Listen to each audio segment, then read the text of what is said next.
इस खास चर्चा में आइए हम सीधे 400 साल पीछे चलते हैं, एक ऐसे दौर में जहां मुगल साम्राज्य का वैभव और उसकी शान आसमान छू रही थी। पर जितनी तेजी से ये शान बुलंदियों तक पहुंची, उतने ही दर्दनाक तरीके से खाक में भी मिल गई। ये कहानी सिर्फ सोने और हीरो की नहीं है, बिल्कुल नहीं। ये सत्ता, जुनून और इतिहास के सबसे बड़े उलटफेर की एक ऐसी दास्तान है जो वाकई हैरान कर देती है। तो चलिए इस दिलचस्प रहस्य की थोड़ी गहराई में उतरते हैं। जब भी दुनिया के बेशकीमती हीरो का जिक्र होता है ना, तो कोहिनूर का नाम सबसे पहले आता है। हम सब ने इसके बारे में सुना है। लेकिन ब्रिटिश साज से बहुत पहले ये हीरा आखिर कहाँ रखा जाता था? एक ऐसी जगह जिसकी कीमत उस वक्त ताजमहल से भी ज्यादा आंकी जाती थी।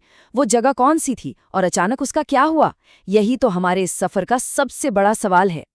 अब इस पूरी दास्तान को सही मायनों में समझने के लिए हमें एक बहुत ही गहरी सच्चाई को मानना पड़ेगा, और वो ये है कि वक्त आखिरकार दुनिया की सारी दौलत और ताकत को अपने आगे झुका ही लेता है।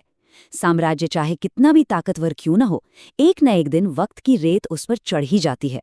मुगल साम्राज्य की वो अकूत दौलत और उसकी वो खोई हुई शान इसी सदियों पुराने सच का सबसे बड़ा और शब्दशः सबसे सटीक उदाहरण है। जरा साल 1648 के उस दौर की कल्पना कीजिए। एक ऐसा नज़ारा जिसने पूरी दुनिया की आंखें चौंधियां दी थी। बादशाह शाहजहां, जो पत्थरों में जान फूंकने के लिए मशहूर थे, उनका एक बेहद महत्वाकांक्षी सपना अब हकीकत बन चुका था। आज जिसे हम लाल किला कहते हैं, असल में उसका नाम किला ए मुबारक हुआ करता था। ये कोई आम पत्थरों की इमारत थोड़ी थी। ये तो जैसे धरती पर स्वर्ग उतारने की एक शाही कोशिश थी। और यहाँ पे ना एक चीज वाकई ध्यान देने वाली है। आज के नज़ारे और उस बीते हुए कल में जमीन आसमान का अंतर है। आज जब हम दीवाने खास की तरफ देखते हैं तो बस सफ़ेद संगमरमर की शांत दीवारें दिखती हैं। लेकिन 1648 में तब यह जगह किसी जादुई दुनिया से कम नहीं थी। सोचिए, एक ऐसी छत जो पूरी तरह से ठोस चांदी से बनी हो, दीवारें जिन पर सोने का पानी चढ़ा हो और हर एक कोने में असली माणिक, नीलम और पन्ना जगमगा रहे हों।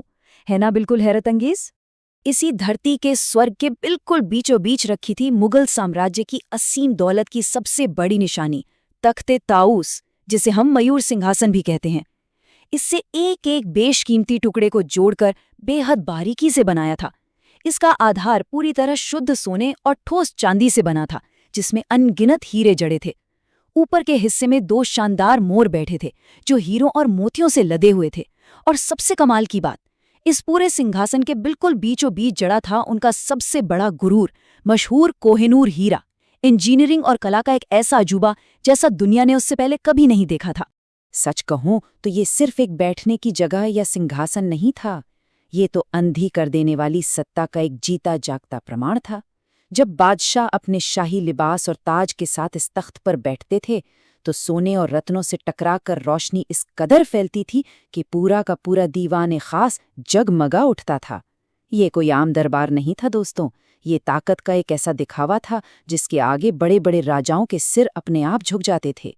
इस सिंहासन का सांस्कृतिक और आध्यात्मिक वजन इतना ज्यादा था कि इसे एक बेहद खास और ईश्वरीय नाम दिया गया था, नशेमन ए ज़िले इलाही, मतलब धरती पर ईश्वर की परछाई का निवास। इस नाम से साफ पता चलता है कि मुगल खुद को सिर्फ एक शासक नहीं बल्कि खुदा का प्रतिनिधि मानते थे, और उनका ये तख्त उस परछाई के बैठने का पवित्र स्थान था।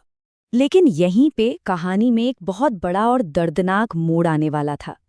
कहानी कितनी तेजी से बदलती है, ये देखना सच में दिल दहला देता है।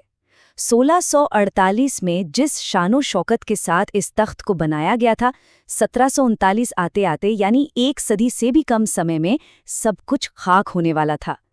उस सबसे सुरक्षित किले के दरवाजे एक ऐसे तूफान के लिए खुलने वाले थे जिसने सब कुछ तबाह कर दिया। साल 1739 ईरान का खूंखार शासक नादिर शाह अपनी फौज के साथ दिल्ली आ धमका। इस फारसी आक्रमणकारी ने किले के अंदर रखे अथाह खजाने पर नजर गड़ाने से पहले दिल्ली की सड़कों पर ऐसी भयानक खून खौलाने वाली तबाही मचाई कि इतिहास के पन्ने आज भी कपकपाते हैं। बताया जाता है कि यमुना का पानी सचमुच लाल हो चुका था, और उस चीख पुकार के बीच नादिर शाह के कदम सीधे दीवाने खास की तरफ बढ़ रहे थे। और बस यहीं से शुरू हुआ दुनिया के सबसे महंगे सिंहासन का अंत। जब नादिर शाह की नज़र उस जगमगाते तख्ते ताऊस पर पड़ी तो उसने बिना एक पल गवाए इस बेमिसाल खजाने और कोहिनूर हीरे को अपने कब्जे में ले लिया।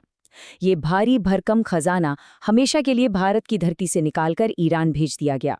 और कहानी का सबसे दुखद हिस्सा ये है कि उस राजसी सिंहासन को, उसकी पहचान को सिर्फ उसके रत्नों के लिए टुकड़ों में तोड़ दिया गया। वो बेशकीमती कलाकृति हमेशा हमेशा के लिए मिट गई। आज भले ही वो शाही तख्त और कोहिनूर दोनों यहाँ नहीं हैं, लेकिन मशहूर सूफी कवि अमीर खुसरो की फारसी पंक्तियाँ आज भी दीवाने खास की मेहराबों पर गुदी हुई हैं।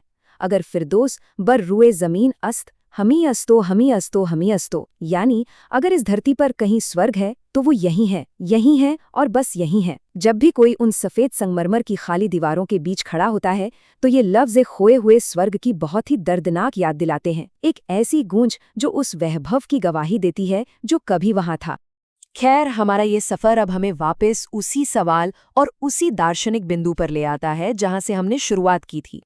इतिहास का ये पन्ना बहुत मजबूती से साबित करता है कि समय ही सबसे बड़ा विजेता है। शाहजहां का वो अजय गुरूर, वो बेहिसाब रत्न, कोहिनूर का वो तेज, सब कुछ वक्त की धार में बह गया। वक्त से बड़ा कोई शहंशाह नहीं होता।